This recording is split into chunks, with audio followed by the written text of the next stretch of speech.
Muy buenas chicos, ¿cómo estáis? Me presento, soy Sara Ariadna en las redes y os voy a hacer hoy una masterclass de todas las definiciones que hay de entrenamiento porque son un lío, son muchísimas y hay algunas que las vemos y parece una fórmula matemática que yo no entiendo. Yo cuando envío los entrenos lo primero que digo siempre no te asustes lo primero con el entrenamiento y que ya verás como con el tiempo es fácil. Así que vamos a empezar a explicar todos los tecnicismos del entrenamiento del campo para que cuando veáis un entrenamiento tenga lo que tenga escrito lo comprendáis. Lo primero por lo que vamos a empezar y muy básico es qué son las series. Las series son el número de veces que vamos a realizar un conjunto de repeticiones. Por ejemplo, si yo pongo un hip thrust, pongo series 3 y luego pongo repeticiones 15, significa que vamos a realizar esas 15 repeticiones 3 veces, pero es muy importante que descansemos entre series si no está pautado que tengamos que hacer varias series seguidas, como vamos a ver más adelante. Entonces, serie siempre va a ser el conjunto de repeticiones que vamos a realizar simultáneamente. Después, como ya hemos hablado,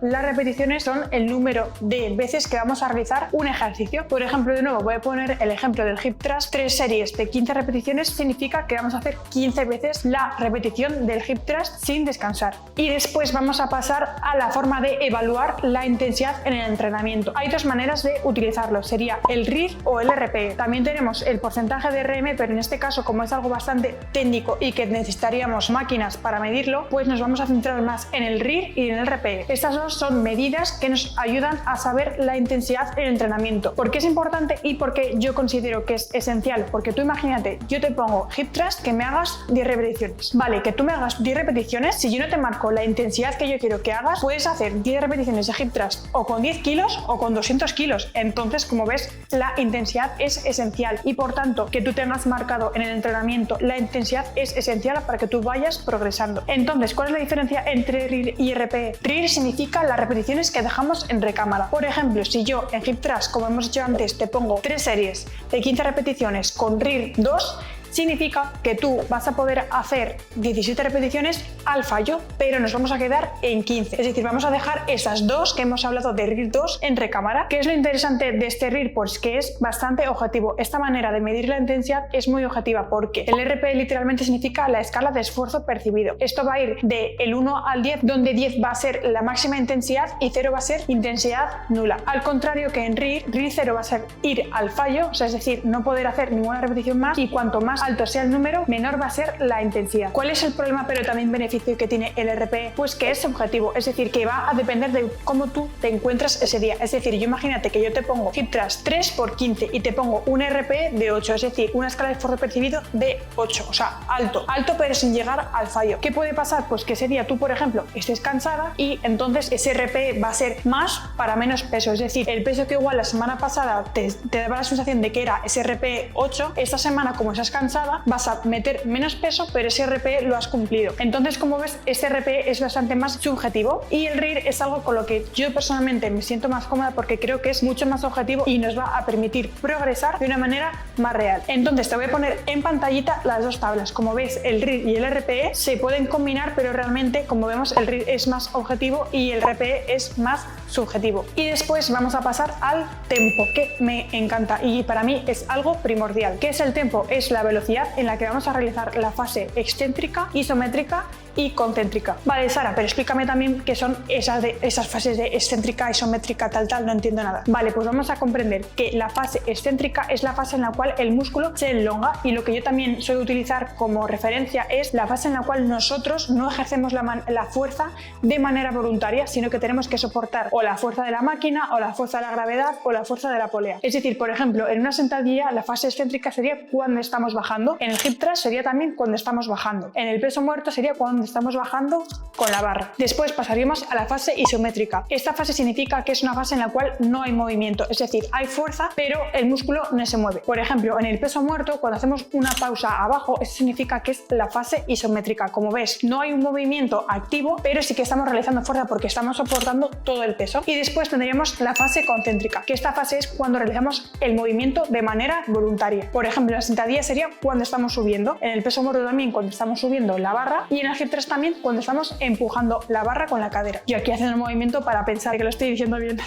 Entonces esto formaría el tempo. Por ejemplo, yo la verdad que sé que lo hago al revés porque la mayoría de la gente primero pone la fase concéntrica, que es la que hacemos de manera voluntaria, pero como yo creo que la fase excéntrica es la cual nos va a permitir realizar muy bien la técnica y que creo que la gente no controla, pues siempre la pongo el primero. Entonces, por ejemplo, yo imagínate que en el hip thrust de 3 a 15 repeticiones te he puesto el RIR 2 que hemos hablado y después te pongo de tempo 3, 1, 0. Significaría que la bajada, la excéntrica, la vamos a realizar en 3 segundos, es decir, vamos a hacer la bajada controlada. ¿Por qué suelo poner un número mayor de 0 en la fase excéntrica? Porque la mayoría de la gente en la técnica, sí que es verdad que personas avanzadas, pues ya que tengan la técnica bien interiorizada, pero sí es verdad que hacer una fase excéntrica controlada al comienzo nos va a ayudar a interiorizar muy bien esa técnica y hacerla bien. Después, la fase isométrica, si te pongo el número 1, significa que en la fase en la cual tú estás ejerciendo fuerza de manera activa pero no hay movimiento, quiero que lo aguantes un segundo. En el caso del hip thrust sería cuando estamos arriba con la cadera extendida. Y después, para finalizar, la fase concéntrica sería 0, significa que yo quiero que la fase donde estires la cadera, donde haces el movimiento de manera voluntaria, lo hagas en la máxima velocidad posible. Debemos saber que potencia es fuerza por velocidad y por tanto imagínate que tú llevas una carga muy alta como por ejemplo 150 kilos en hip thrust, pues aunque tú impliques toda la velocidad máxima, esta carga va a ir más lento porque tenemos que soportar toda esa carga a la máxima velocidad y por tanto, como vemos, la velocidad no va a ser muy elevada. Así que repetimos de nuevo, lo que es el tempo sería la velocidad a la que realizamos cada fase del ejercicio. Yo primero pongo la excéntrica, después la isométrica y por último la concéntrica. Si es verdad que hay personas que pueden utilizar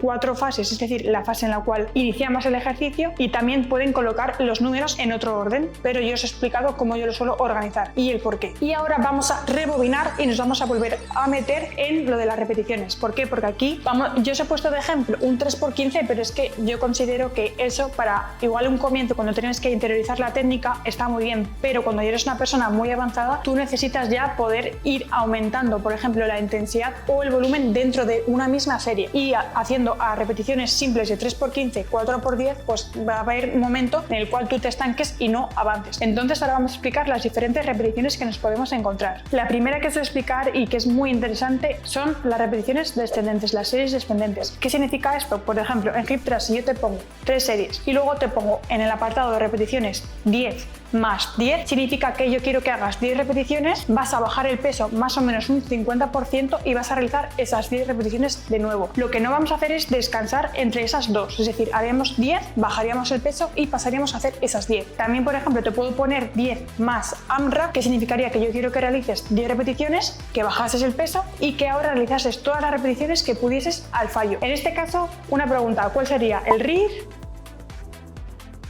Exacto, sería RIR 0 porque quiero que hagas todas las repeticiones que puedas. Y después pasaríamos a la drop set. La drop set sería un conjunto de series descendentes. Es decir, por ejemplo, si yo te pongo 10, 10 y 10, significa que quiero que hagas 10 repeticiones, que bajas el peso y sin descansar vuelvas a hacer 10 repeticiones. Y de nuevo, sin descansar vuelvas a hacer 10 repeticiones. En este caso lo que haríamos es bajar un pelín menos la carga, más o menos un 30%. Después tendríamos la rest pause. Esta serie lo que nos va a permitir es meter mucho más volumen en una única serie. Si por ejemplo yo pusiese 10 repeticiones más 20 segundos de descanso, rest pause, RPS, que significa eso en inglés, y después te pusiese 5, significaría que vamos a hacer 15 repeticiones, pero como ves, como hemos tenido un mini descanso entre medias, esto nos va a permitir recuperarnos y poder mantener esa misma carga. Es decir, podríamos hacer 15 repeticiones con más peso que si hiciésemos esas 15 repeticiones seguidas. Esto es ideal para personas ya avanzadas y que quieren meter un buen volumen, una buena intensidad sin tener que aumentar muchas series y muchas repeticiones. Y después tendríamos el cluster, que el cluster sería un conjunto de rest pause. Por ejemplo, yo podría poner 10